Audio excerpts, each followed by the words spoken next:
عقیدت کے مطابق خدا کی عبادت کر رہے ہیں، ہمیں اتنے پیچھے، اور یہ دہشت گرد کر رہے ہیں، دہشت گردی کر رہے ہیں، اسلحے لے کے گھوم رہے ہیں، پھر رہے ہیں اور دھمکیاں دے رہے ہیں۔ اس سے پہلے کئی واقعات کو انہوں نے جنم دیا ہے، ان کے لیے کوئی روک ٹوک نہیں ہے، وہ آئے دن آزاد تھے۔ تو ایسے موقع پہ اے شیعان علی بن ابی طالب، ایسے موقع میں کیا کریں؟ ایسی طرح بیٹھتے رہیں، اپنا آپ کو پیٹتے رہیں؟ کل ایک بندہ ہے آ کے کہتا ہے اگر صاحب بس نمازیں پڑھتے رہنا ہے، 15 سالوں سے تو ہم نے نمازیں ہی پڑھا ہے، ظلم ہو رہا ہے، ستم ہو رہا ہے، چیخیں نکل رہی ہیں اداروں کے اندر، ڈپارٹمنٹ کے اندر، جیلوں کے اندر سے، اور جگہ جگہ سے ظلم و ستم کی آوازیں بلند ہو رہی، بس خاموش رہیں، صرف نمازیں پڑھتے رہیں۔ آئے اسلام کی تعلیمات یہ ہیں، نظام امامت یہ ہے، نظام ولایت یہ ہے، نظام ولایت فقیہ یہ ہے کہ ہم بس نمازیں پڑھتے رہیں اور ظلم و ستم کرنے والوں کے خلاف آواز بلند نہ کریں، احتجاج نہ کریں، روڈ پہ نہ آئیں، ان کے ساتھ وہ سلوک نہ کریں جو سلوک ہمارے ساتھ وہ روا رکھتے ہیں۔ پھر وہاں پہ اب وقت نہیں تھا جواب دینے کا، ان کا درد دل سنا اور انہیں درد کر کے کہیں پہ جانا تھا، مجھے اس کو بات کرنا تھا لیکن وہ بات کوئی بھی نہیں کر سکے۔ لیکن یہ سوال ہے جوانوں، ملت کے جوانوں سنیں کہ میں اسی فسادی ملا سے پوچھتا ہوں، اسی فسادی عطا اللہ ثاقب سے پوچھتا ہوں، اسی آئے ہوئے آصف عثمانی سے پوچھتا ہوں، بتائیں تمہیں معاویہ سے کیا رشتہ داری ہے؟ معاویہ سے تمہاری کیا رشتہ داری ہے؟ کس بنیاد پہ تم معاویہ کی اتنی فیور کرتے ہو؟ تمہارا دل کیوں جلتا ہے معاویہ کے لیے؟ صرف یہ کہ معاویہ کہ پیغمبر کا صحابی تھا، یہ تمہارا دعویٰ ہے، اور جو اس کی کردار پہ انگلی اٹھائے آپ ایف آئی آر کٹوانے کے دعوے دار ہیں کہ صحابہ رسول کی توہین ہوئی۔ ٹھیک ہے، مان لیا، صحابہ رسول مان لیا، اور اس کی توہین کے اوپر ایف آئی آر درج کرنے کو بھی تسلیم کر لیا، لیکن یہ میرے سوال کا تم جواب دے دو کہ یہ معاویہ تھا کون؟ یہ معاویہ تھا کون؟ آج کوئی ایک نوجوان انٹرنیٹ میں جذبات میں آ کے اس کے خلاف اگر کوئی بوس کے اوپر کمنٹس جاری کرتا ہے تو تم دعویٰ کرتے ہو معاویہ کی صحابی رسول کی توہین ہوئی۔ اچھا ٹھیک ہے،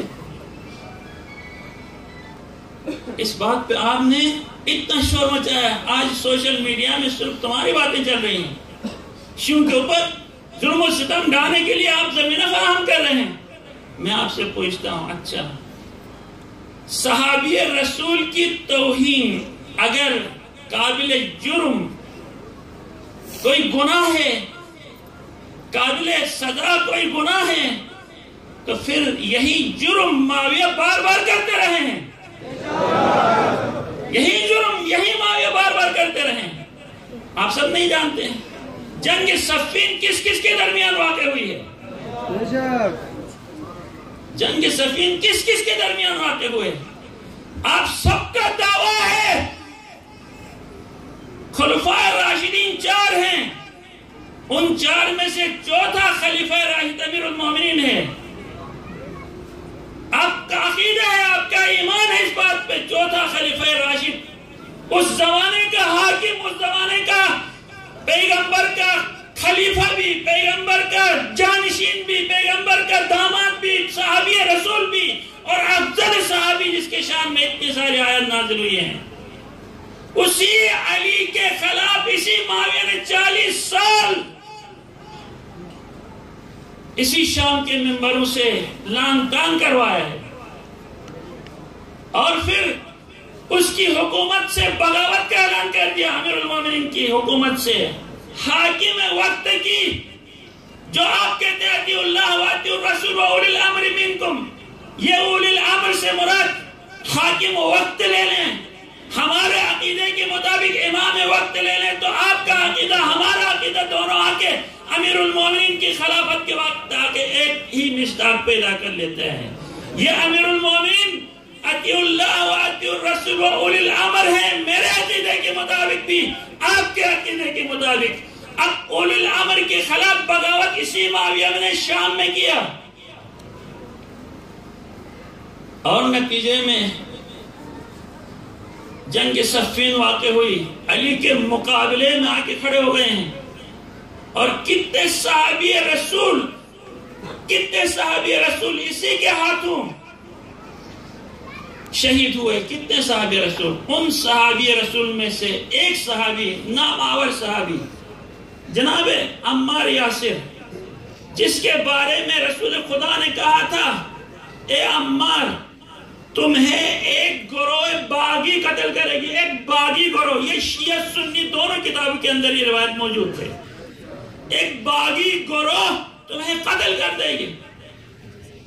اور جنگ صفین میں اب یہ شیر خدا کہ چاہنے والے محب عمار یاسر آئے، آ کے جنگ کی طرف جاتے ہوئے خدا سے ہم کلام ہے، پروردگارہ تو جانتا ہے میرے دل میں کیا ہے، میرے دل میں تیری رضا کے علاوہ اور کچھ نہیں ہے، میرے دل میں تیری رضا کے علاوہ کچھ اور کوئی چیز نہیں ہے۔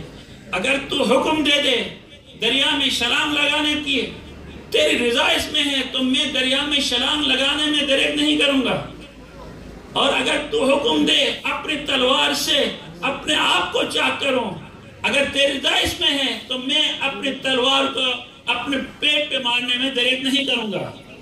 لیکن میں جانتا ہوں اس وقت میرا فریضہ یہ ہے، علی کی حمایت میں معاویہ کے ساتھ لڑنا یہ میرے اس وقت فریضہ ہے، اور میں جانتا ہوں تیری رضا اسی میں ہے،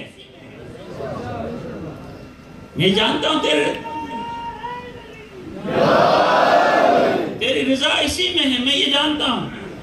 اسی لیے کہا اپنے آج یہ صدا، عمار یاسر کی صدا، للکار آج بھی کتابوں میں موجود ہے۔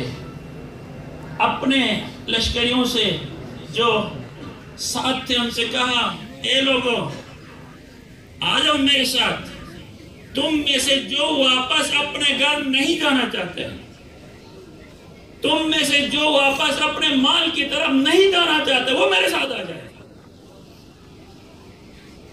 میں نے گھر کو چھوڑا ہے، میں نے بچوں کو چھوڑا ہے، میں نے اپنے مال کو چھوڑا ہے، میں راہ خدا میں نکلا، آ جا تم میں سے جو بھی واپس نہیں جانا چاہتے وہ میرے ساتھ آئیں۔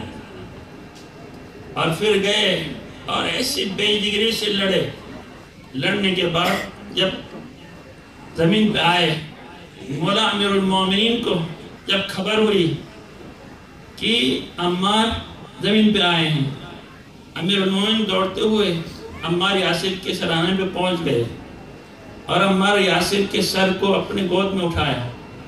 اٹھانے کے بعد کہتا ہے موت سے مخاطب ہے، اے موت، اے موت، تو جانتی ہے علی کے دوست کون کون سے، اسی لیے چن چن کے علی کے دوستوں کو اٹھاتے تم،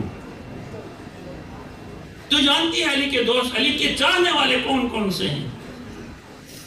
اسی میں یہ صدا بلند ہوئی۔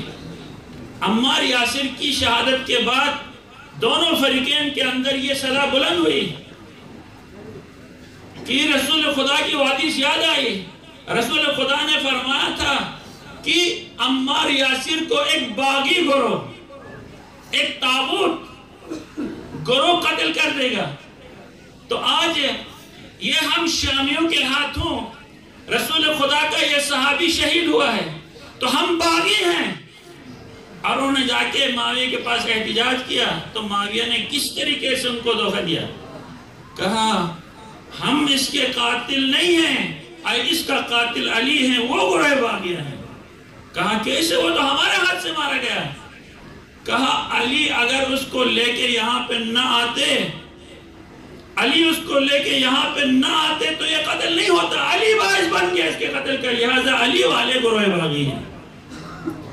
جب یہ کہنا تھا، یہ بات امیر المومنین تک پہنچی یا کسی نے کہا اچھا پھر اگر ایسی بات ہے تو پھر حضرت حمزہ کی قاتل بھی پیغمبر ہونا چاہیے۔ حضرت حمزہ شہید ہے، خدا کا سید الشہداء کا قاتل بھی پیغمبر ہونا چاہیے۔ اس نے اس کو لے کے جنگ احد میں گیا تھا۔ پھر وہ ہندہ جگر خار جو اسی معاویہ کی ماں ہے، وہ پھر قاتل نہ ہوتی؟ یہ کہنا تھا، اب اس کے پاس کیا جواب تھا؟ لیکن یہ تو مسلمات میں سے ہے۔